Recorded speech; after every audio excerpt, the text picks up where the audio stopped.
The following is for educational and amusement purposes only, and viewer discretion is strongly urged before we begin. Inner City Press reported that this is the exact federal courtroom testimony from Sean Diddy Combs' trial. When former FBI agent Mark Halperin took the testimony, the room fell silent. What he revealed was not just a scandal, but a network and system. Combs, no one anticipated the next witness to be wearing a navy blue suit with a badge concealed under his lapel. Halperin claims that the true reason Diddy remained untouchable was because of the protection that went so far as to reach the highest office in the United States. Barack Obama, whom many considered as a beacon of hope, is now allegedly linked to parties' pardons and protection regarding Diddy.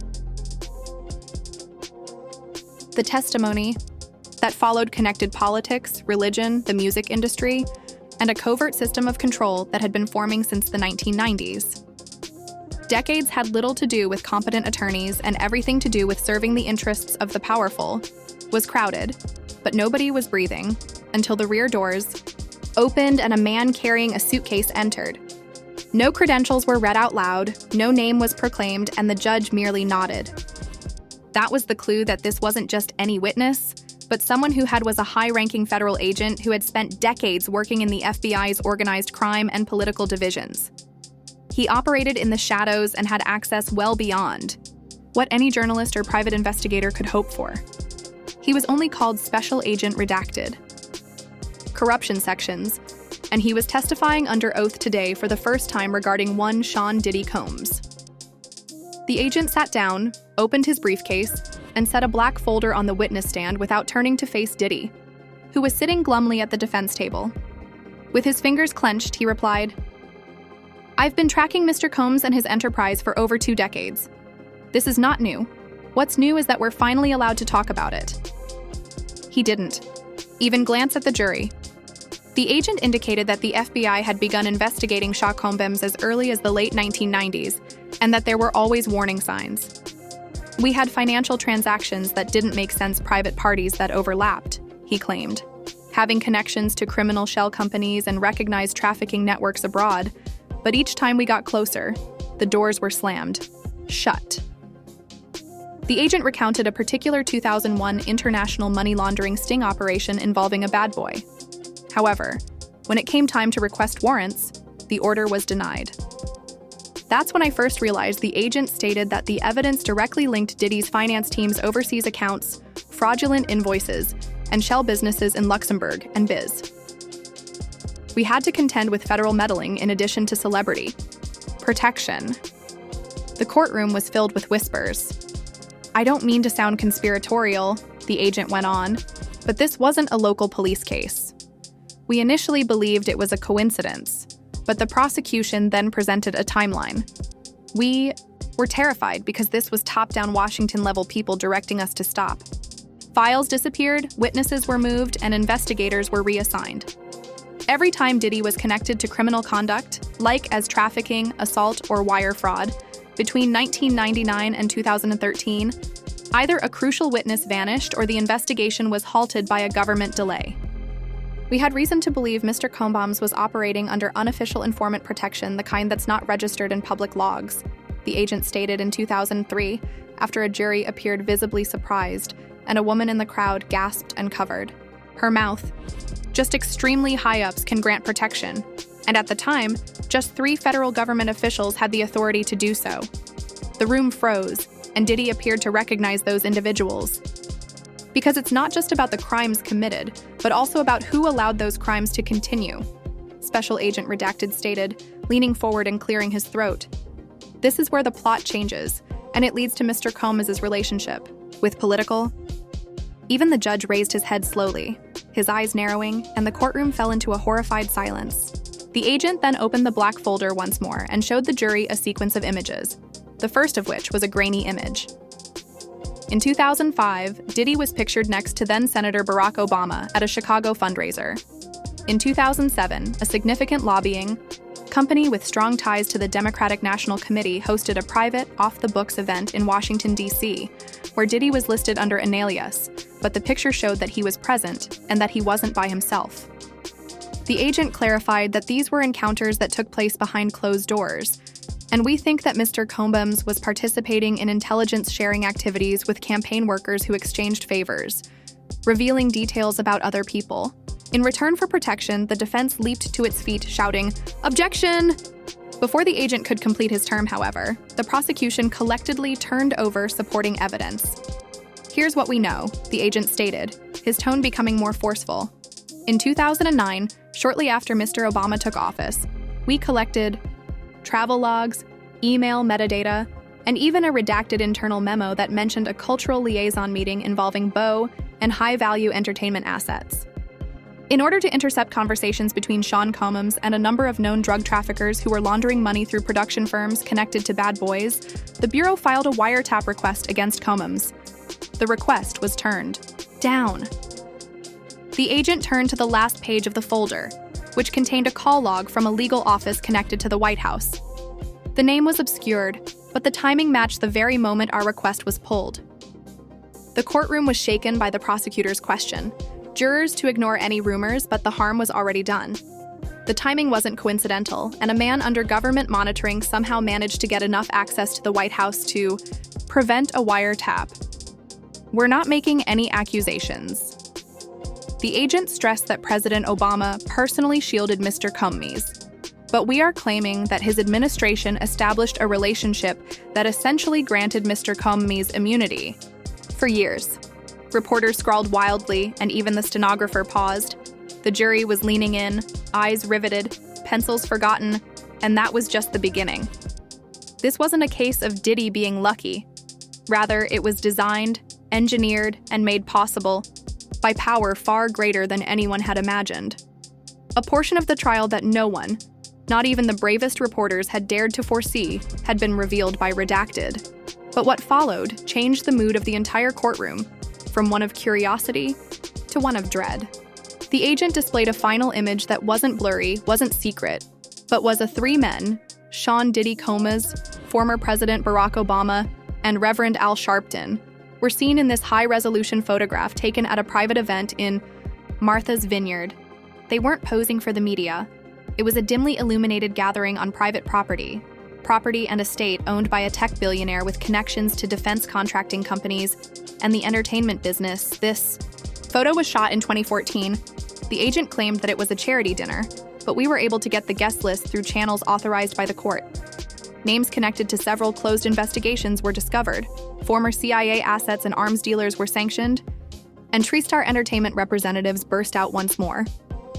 The judge slammed the gag order, and the agent went on to say that Mr. Combs wasn't present as a... Then came the story that narrowed even the judge's eyes. The guest was a conduit who brought information from the streets of New York to the marble corridors of political power, and in exchange, his faults were pardoned. A juror dropped their pen. In 2012, the agent stated it was the type of case that makes headlines. The Miami field office conducted a trafficking sting in which a known accomplice of Mr. Combs was caught red-handed transferring drugs to girls via offshore wire transfers. The agent's eyelids were heavy, and 48 hours later, the file was sealed. Were transferred, the suspect was freed, and the case vanished. The prosecutor asked the agent how the case disappeared, and the agent immediately answered a call from a Capitol Hill extension. That's all we know. No name, just one call, and everything disappeared. He then turned over internal notes and emails from confused agents alerting them to interference included a particularly striking line. "Don't ask why this got buried, just be glad you're not in the room." Then, arguably the most disturbing revelation of all, according to the agent at a time in 2015, we kept a careful eye on Mr. Combs' travels. He visited Haiti, Colombia, and private Caribbean islands. At first, we thought it was for fun, but information from international partners indicated that he was meeting with cartels. Young girls flown in from Brazil and Eastern Europe for yacht parties with linked bankers. One source even said the girls were informed they were going to an American Idol audition by this point, and the jury was clearly spooked. The agent locked the folder. When the judge called for a break, people poured out of the room slowly, many in startled silence. But behind the scenes, he was operating an empire founded on intimidation, blackmail, and immunity purchased with influence. At the time, he was wearing the mask of a mogul, philanthropist, and revolutionary. And for the first time since the trial started, Diddy appeared to be a man who understood that the walls were finally closing in. By the time the court reassembled, the audience had become quiet and subdued. The music mogul on trial was no longer the only person on trial. It was the appearance of safety. The courtroom noticeably stiffened when Special Agent Redacted resumed his testimony, his tone harder now. We have reason to assume he started by revealing that there was a trove of surveillance, footage from numerous Combs-owned buildings dating back to We know this because some of those recordings temporarily went through federal hands back in 2003.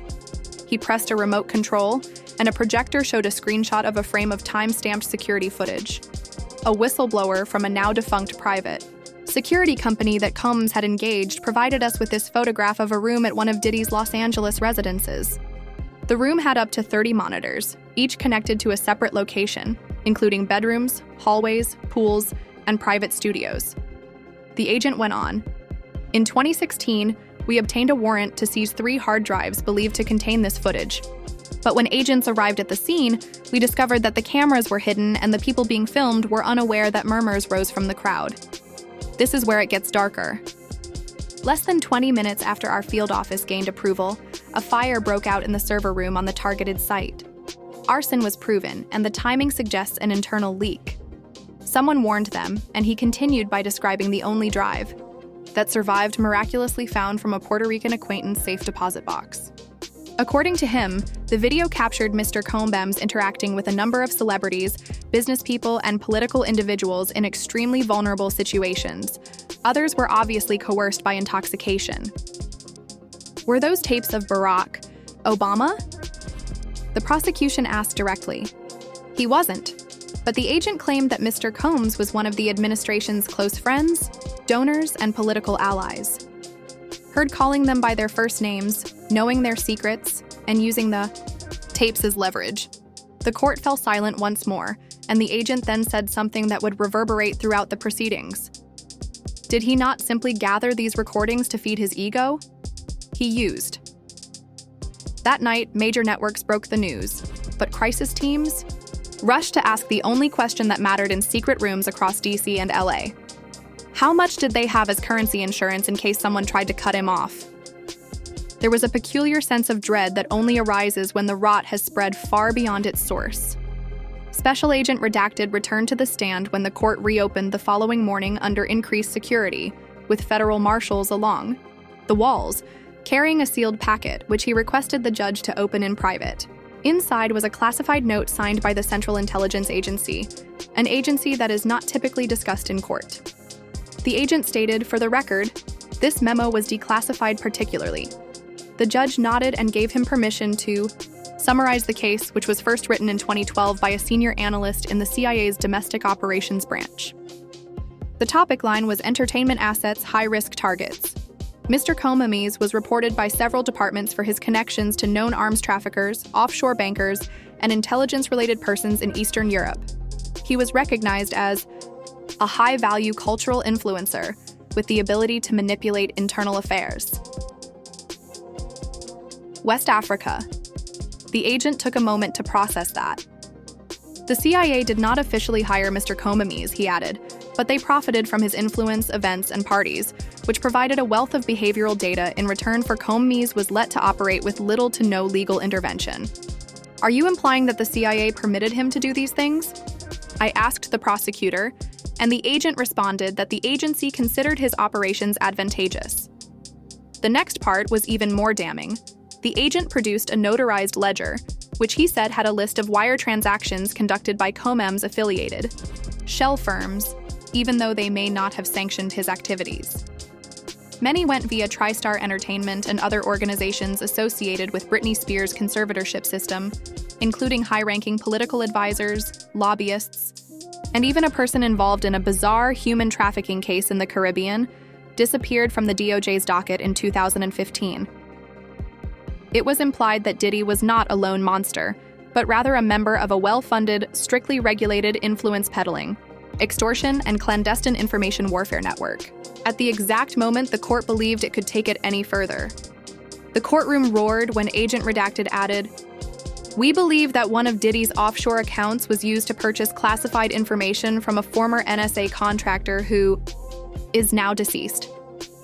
The judge shouted for an order, but nobody responded. In 2014, after the aftermath from a music video, Agent Redacted's testimony started with a simple sentence. Mr. Combs had the president's number. Gasps reverberated throughout the room as even Diddy's lawyers were unsure of what to do next.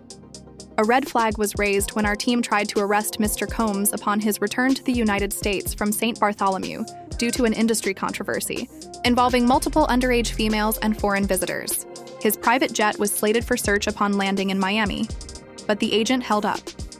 The customs warning, which was in effect for 37 minutes before abruptly ceasing to exist, was recorded by the Department of Homeland Security. The prosecutor inquired as to why, since someone from the Obama administration called DHS. The call lasted 41 seconds. That's all we know. The alert disappeared, the case was dropped, and surveillance footage showed Diddy leaving the airport unharmed.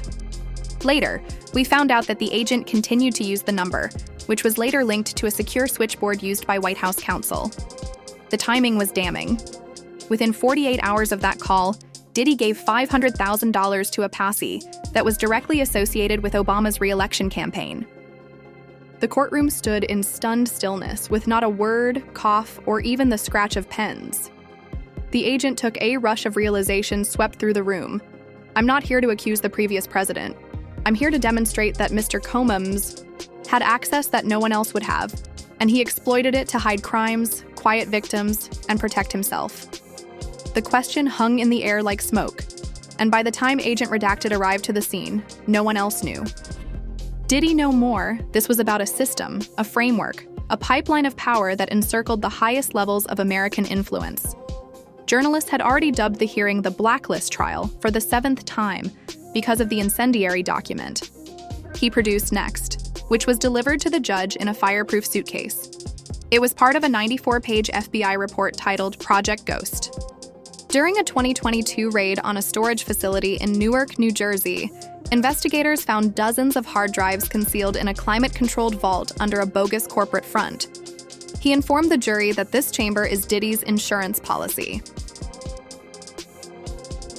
Our most important thing, however, was a folder called BL Priority Protected Archive. It contained handwritten notes, aircraft manifests, modified surveillance photographs, and transcribed conversations, many of which were from supposedly placed concealed microphones. Among the names on the list were executives from Interscope, Rock Nation, Live Nation, and even 2 former White House aides, and the most damaging were black and white photos of people in nightclubs that Diddy frequented between 2004 and 2019. Compromising poses, timestamps, initials, and keywords such as leverage, hush, and verify use. The agent clarified that the archive's objective was blackmail rather than entertainment, and he continued to do so whenever a new artist refused to sign or a political favor was required. Agent Redacted mentioned a 2017 instance where a rising pop talent declined to play at a Diddy event. Within days, there were rumors of a private breakdown. Mr. Combs would hint that there were tapes and that the persons on such videos typically backed down. She soon signed with a label connected to Diddy's distribution network, but a single entry in the file stopped the courtroom dead. BO plus RS All handled payoff confirmed that the donation was received and the initials were disseminated. Though no direct recordings of the president were discovered, it was implied that donations, favors, and influence were a part of a long-standing, mutually advantageous arrangement. These are not accusations. It is thought to be a reference to Barack Obama and a well-known recording studio CEO. A somber tone pervaded the courtroom as the trial approached its 8th day, and Agent Redacted came to the conclusion that these are typical tactics. This wasn't about having parties. Rather, it was about creating a shadow empire, one night, one recording, one favor at a time. What followed wasn't about Agent Redacted took the stand once more, this time carrying a manila bag labeled confidential. Witness files declined. These were statements and testimonies from persons who had come forward in the early phases of the case, whether they were bank ledgers or phone logs. He started reading. There are at least 26 people who gave us statements regarding their experiences with Mr. Combs but declined to appear due to threats of NDAs or fear of retaliation for a variety of reasons. A former choreographer who was part of Diddy's inner circle from 2005 to 2012 provided one of the clips. She claimed that she was drugged during an after-party and woke up confused with inexplicable injuries. When she attempted to report it, her agency dropped her within a week. Another story came from a male model, who was 19 at the time, who was flown to Miami to work on a fashion shoot. According to his affidavit, what he entered was more like eyes wide shut, with cameras everywhere, no phones allowed, and a handler who told him to keep quiet unless someone spoke to him.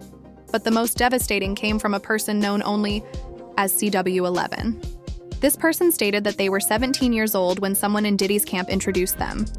The courtroom was hushed as the agent redacted the folder, saying, "These are not the people in headlines. These are not the ones with platforms. But they exist." I believed it to be a mentoring, but he never stated that my family would regret it if I left or said anything. He then displayed a list of names that had been redacted but included dates and locations that matched known tragic incidents.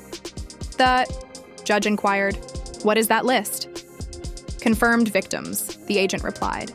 "Their fear has allowed this to go on far longer than it should have." Everyone in the room, including the jury, had dry eyes by the time he resigned. On the last day of Agent Redacted's testimony, court security was doubled. Not because of threats, but because they knew what was going to happen. They prepared for it. "We've saved the final piece of evidence for today," the agent said, revealing a sealed transcript. This is a transcript of a phone call that was intercepted in 2015 between Mr. Combs and an unidentified person connected to. He paused and started reading.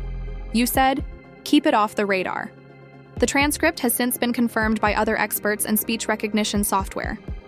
Diddy's voice is believed to have remarked, "But I did my part, I brought in the bucks, I brought in," that the agent glanced up that voice, which belonged to Mr. Combs. He's talking about more than just music or parties. He's talking about a campaign. "Artists, we flipped 5 precincts blue last cycle. If I go down, some of y'all are coming with me." Election meddling through celebrity influence and voter mobilization contributions, the room exploded. A sitting president's campaign strategy apparently engaged one of the most controversial persons currently on trial, even though the optics were apocalyptic in an indirect way. "Jesus Christ," one jury said in a loud whisper. After the agent concluded, Diddy stepped down, the judge recessed the court, and the trial began immediately. He wasn't just buying silence, he was buying relevance, and the currency was your vote. A court case that might have finally revealed the decay that had been going on behind closed doors for decades, turned what started as a celebrity scandal into the darkest chapter in contemporary political memory. The issue now is, how many more names are in that blacklist file?